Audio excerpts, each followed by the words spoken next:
सोचो आपका एक दोस्त लड़ाई में उलझ जाए, आप उसे बचाने के लिए कूद पड़ो, लेकिन कुछ ही दिनों में हालात ये हो जाए जब आप खुद उस लड़ाई में फंस जाओ और बाहर निकलने का रास्ता भी साफ न दिखे। क्या इस वक्त दुनिया की सबसे ताकतवर ताकत यानी कि यूनाइटेड स्टेट के साथ कुछ ऐसा ही हो रहा है? क्या इजराइल और ईरान की टकराव वाली स्थिति को अपनी लड़ाई बनाकर अमेरिका खुद मुश्किल में फंस गया है? आज इस पूरे मसले को आसान भाषा में समझते हैं। देखो, इतिहास हमें एक बात बार बार सिखाता है, जंग शुरू करना आसान होता है लेकिन उसे खत्म करना किसी एक के बस की बात नहीं होती है। अमेरिका ने कहा कि वो इजराइल की सुरक्षा के लिए खड़ा है। ये भी कहा गया कि अगर पहले कदम नहीं उठाते तो खतरा और बढ़ जाता। लेकिन अब सवाल उठ रहा है, क्या हालात का अंदाजा ठीक लगाया गया था? याद कीजिए, जब रसिया ने सोचा था कि यूक्रेन जल्दी झुक जाएगा, लेकिन 1000 से ज्यादा दिन बीत गए और जंग अब भी खत्म नहीं हुई है। तो क्या कहीं वैसे ही गलत गणना यहाँ भी तो नहीं हो गई? अमेरिका के अंदर भी आवाज उठने लगी है। लोग पूछ रहे हैं, ये जंग हमारी है भी या नहीं? क्या हम फिर से किसी लंबी और थकाने वाली लड़ाई में घुस रहे हैं? अमेरिकी राजनीति के बड़े नाम जैसे बर्नी सैंडर्स और एलिजाबेथ वारेन खुलकर सवाल कर रहे हैं। उनका कहना है कि ऐसे फैसले सोच समझ कर होने चाहिए। भारतीय मूल के सांसद आर खन्ना ने भी कहा कि अमेरिकी जनता लगातार विदेशी संघर्ष से थक चुकी है। और ये सिर्फ नेताओं की बात नहीं, सड़कों पर प्रदर्शन कर रहे लोग पूछ रहे हैं, क्यों हर बार हमारे ही सैनिक जाए? क्या हमारा पैसा, हमारा संसाधन हर बार बाहरी जंगों में लगे?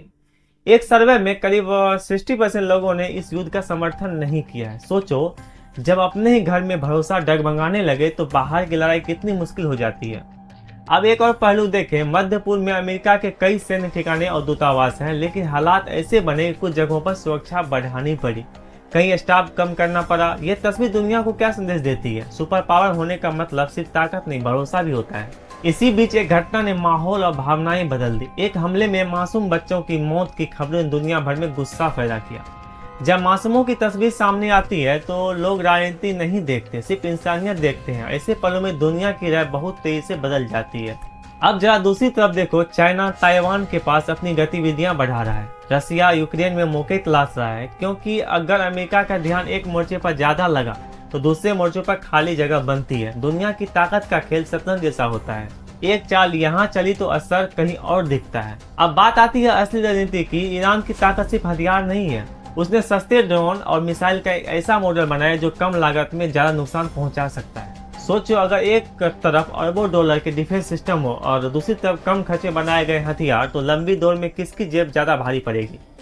अमेरिका कहता है कि उसके पास संसाधनों की कमी नहीं है, लेकिन हथियार बनाना, सप्लाई चेन संभालना, दुनिया भर में सैनिक तैनात रखना, ये सब आसान नहीं है।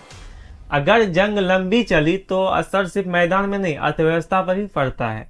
तेल की कीमतें, बाजार, आम लोगों की जेब सब प्रभावित होते हैं। एक और बड़ा सवाल है, क्या अरब देश खुलकर साथ देंगे? कई देश खामोश है, शायद डर है, शायद रणनीति है, क्योंकि अगर वे सीधे कूदते हैं तो उनके अपने शहर और तेल के ठिकाने भी निशाने पर आ सकते हैं।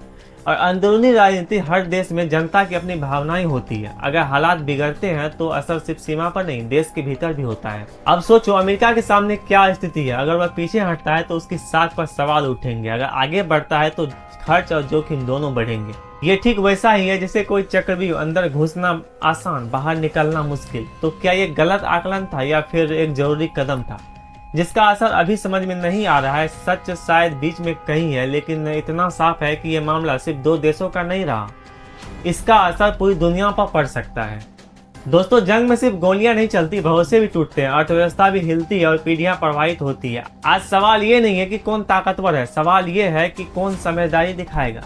क्या अमेरिका ने जल्दबाजी की या ये कदम उसे लेना ही था? क्या ये संघर्ष लंबा खींचेगा? आप क्या सोचते हैं? कमेंट में अपनी राय जरूर लिखें। अगर वीडियो आपको सोचने पर मजबूर करे तो लाइक और शेयर करना मत भूलना, और ऐसे ही आसान भाषा में बड़े मुद्दों को समझने के लिए चैनल को फॉलो जरूर कर लेना।